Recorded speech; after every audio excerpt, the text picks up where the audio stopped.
열왕기상 3장 열왕기상 3장 4절부터 15절까지 되겠습니다. 구약성경 514페이지입니다. 제 안의 성경은 열왕기상 3장 4절부터 15절까지 교독하면서 보겠습니다. 이 왕이 제사로 기본으로 하니 거기는 상당히 크니라. 솔로몬이 그 제단에 1000번제를 드렸더니 기브온에서 밤에 여호와께서 솔로몬의 꿈에 나타나시니라.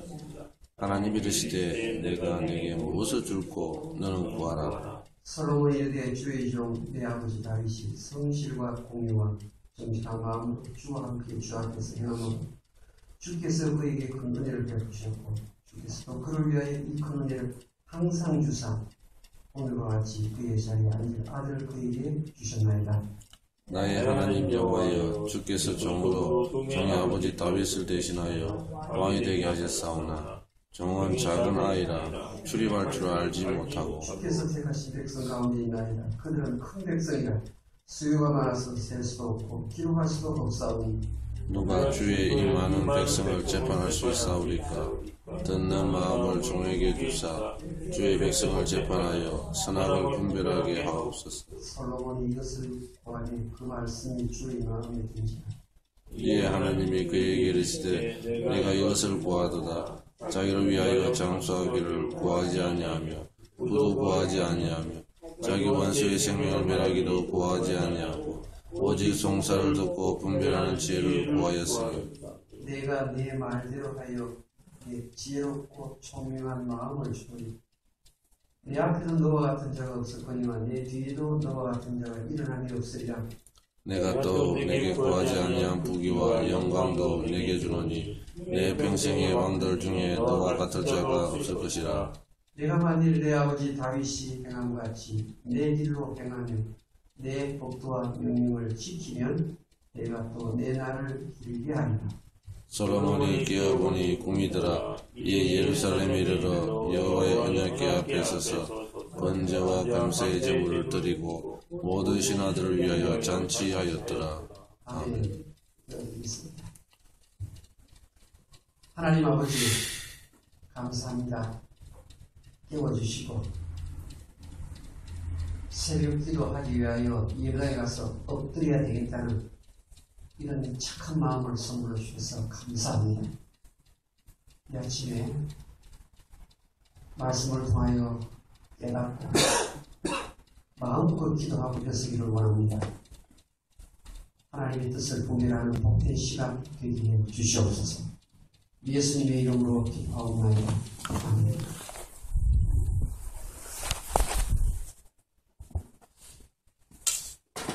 다윗이 세상을 떠나고 다음 그 뒤를 아들 솔로몬이 이어받았습니다. 다윗은 우리가 알듯이 얼마나 위대한 왕입니까? 이제 솔로몬이 아버지의 정치와 자기의 정치를 비교해보니 상대가 안 되는 겁니다. 이 방법이 필요한데 그 방법은 하나님께 기도해서 이스라엘을 제대로 이끄는 그 정치 원리를 얻어가면 된다고 생각했습니다. 그런 중에 하나님이 먼저 솔로몬을 사랑해서 꿈에 찾아오십니다. 하나님이 선물 보따리를 주기 위해서 선물을 주기 위해서 먼저 찾아오십니다. 솔로몬은 나름대로 1000번제를 드리면서 기본 상당히 올라가서 하나님 어떻게 하면 우리의 아버지 이렇게 이스라엘을 제대로 정치할 수 있겠습니다. 1000번제 굉장한 정성이죠. 하나님이 그 정성을 보시고 찾아왔어요. 솔로몬이 꿈에 찾아와서 하나님이 이렇게 먼저 제안합니다. 너는 내게 구하라. 내가 나에게 구하면 내가 너에게 주겠다고 말합니다. 자, 꿈속에서 이 솔로몬이 하나님과 대화를 합니다. 하나님, 나는 내 아버지에 비하면 너무나 보잘것없는 아이에 불과해. 우리 아버지가 정치를 잘해서 우리 이스라엘 나라가 엄청나게 부강하게 되었습니다. 땅도 너무 넓어졌습니다. 백성의 숫자도 너무 많습니다. 그런데 나는 정치 초년생에 불과합니다. 이제 초급반인데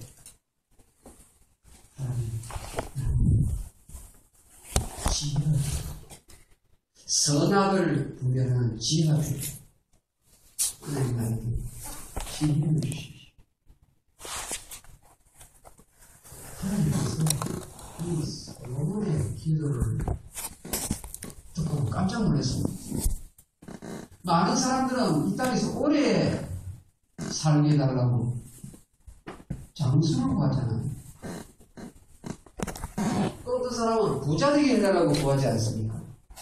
또 어떤 사람은 원수를 갚게 해달라고 기도하지 않습니까? 그런데 하나님께서 솔로몬아 너는 어찌 그런 것 하나도 구하지 아니하고 깨끗하고 정직한 마음 지혜를 구합니다.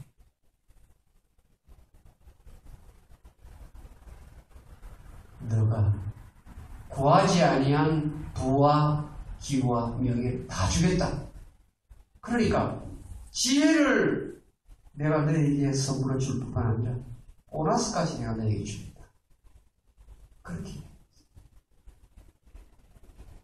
여러분 얼마나 솔로몬이 기도를 잘했습니까?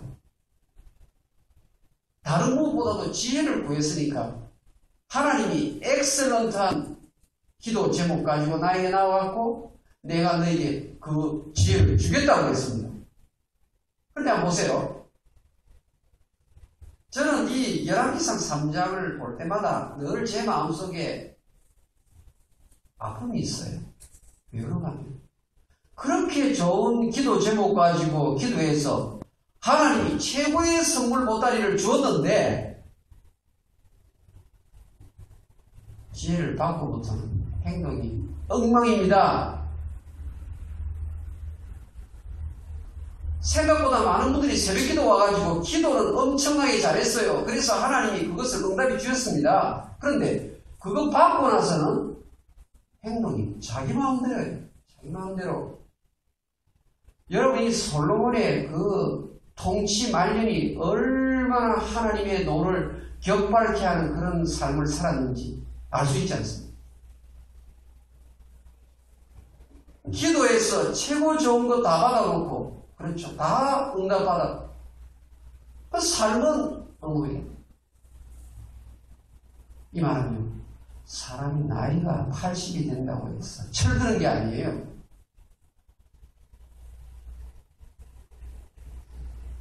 아니, 어떻게 해서 그 누구도 받지 못한 최고의 선물 지혜를 받고 왜 인생의 말일이 그렇게 비참한가 하는 것입니다. 우리 주변에 이런 사람 많이 보잖아요. 분명히 하나님 앞에 엄청난 은사를 선물로 받아놓고는 도덕적으로 윤리적으로 삶을 보면은 세상 사람보다 훨씬 못할 정도로 떨어지는 그런 예를 보지 않습니까? 교회 직분자들, 목회자, 권사님들, 장로님들, 안수집사님들. 아니 도대체 이런 일이 왜 생길까요?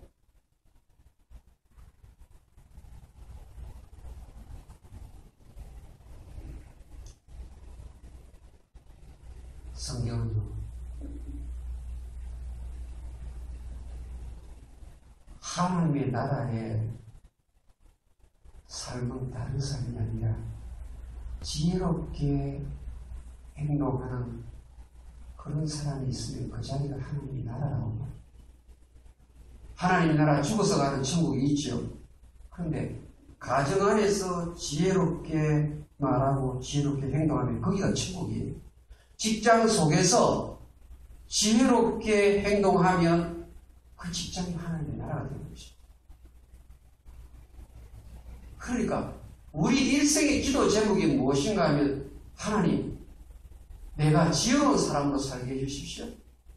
내 아들, 딸이 지혜로운 사람으로 살게 해주십시오. 이보다 더 좋은 기도 제목이 없습니다. 그런데 솔로몬이 어디서 무너졌는가 하면요,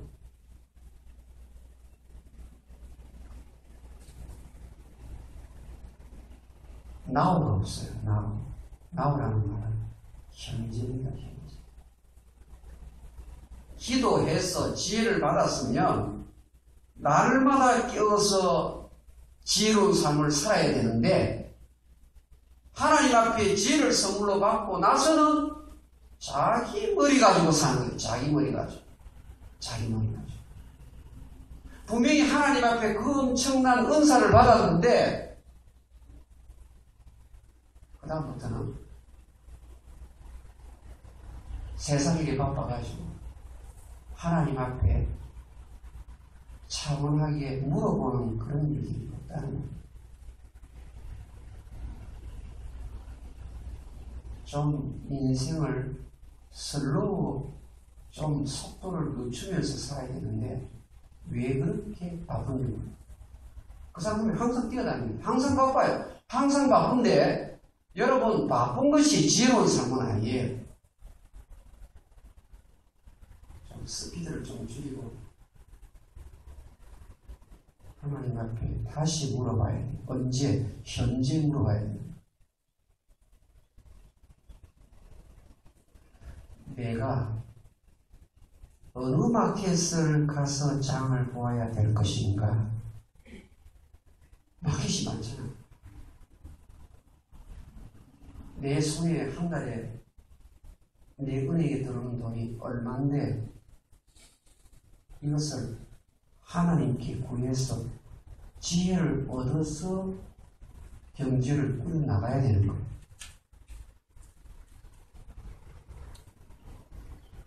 자녀를 훈육할 때도 다시 한번 템포를 늦추어야 돼요. 하나님께 지혜를 구해서 자녀를 대해야 돼요.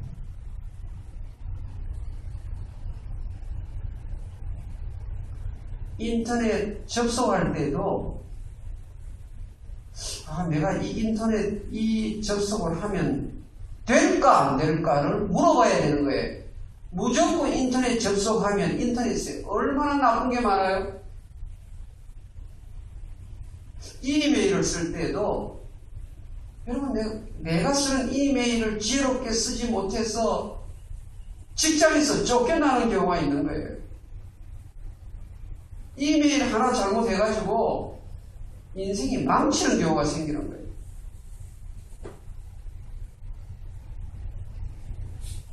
솔로몬은 시작은 너무 잘했는데 출발은 너무 좋은데 끝이 안 좋아요. 끝이.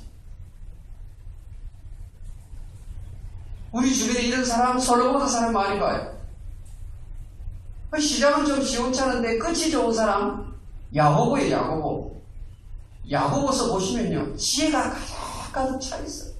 그래서 야고보서를 가리켜서 신약의 자문이라고 그랬죠.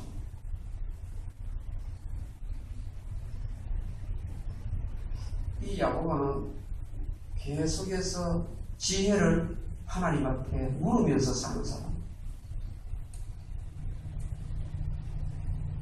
그런데 하나님께 엄청난 것을 받았으면서도 날마다 현재적인 삶 가운데서 현재 하나님 앞에 내가 행하는 행동이 옳은 것인가, 바른 것인가, 지혜로운 것인가, 이것을 묻지 않으면서 살아가니까 솔로몬의 인생은 우리 한국말 가운데 해체라는 단어가 있어요. 해체. 하나님 해체시켜버려요. 나라도 두둥강 돼버려요. 나중에.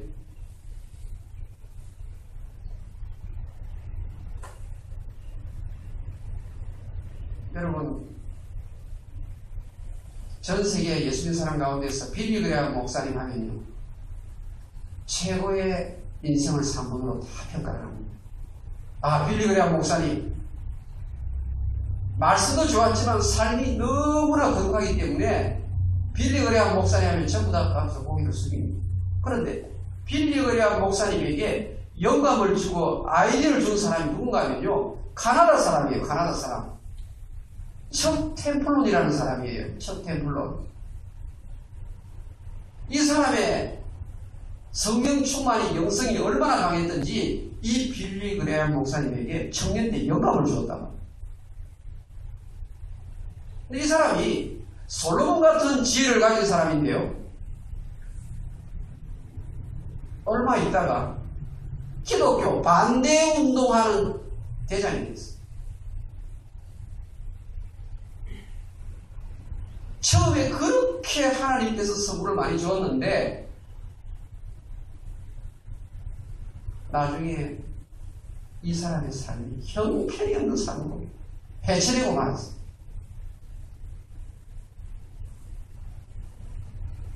저도 저의 목회 일정에 보면요, 하나님께서 은혜를 주셔가지고 진급을 하고요, 무궁하게 된 사람을 새벽기도 해가지고 목사님 우리 남편 진급돼야 됩니다 해가지고 교회에서 합심 기도했어요. 중령이 다 됐어요. 그러니까요, 중령되고부터 교회를 안 나오는 거예요. 찾아가서 신방을 잘 같이 하니까요, 목사님 내가 중령된 것이 하나님 은혜로 된 줄 아십니까? 내가 육사 출신이고 내가 평가를 잘 받아가지고 된 이렇게 말해. 제가 깜짝 놀랐어요. 여러분, 그런데 이분이요, 중령 다르고 대대장 못 나갔어요.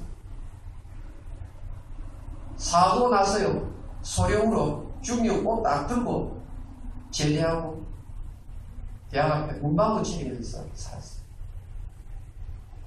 하나님이 은혜를 주셔서 기도 성취되었다면, 응답받았다면 계속해서 하나님 앞에 나아가야 되는 이 스테디한 신앙의 삶이 예수 잘 믿는 삶입니다. 여러분, 매사에 지혜를 구하셔야 합니다. 그것이 이 땅에서 하나님 나라의 삶을 사는 겁니다. 기도하겠습니다. 하나님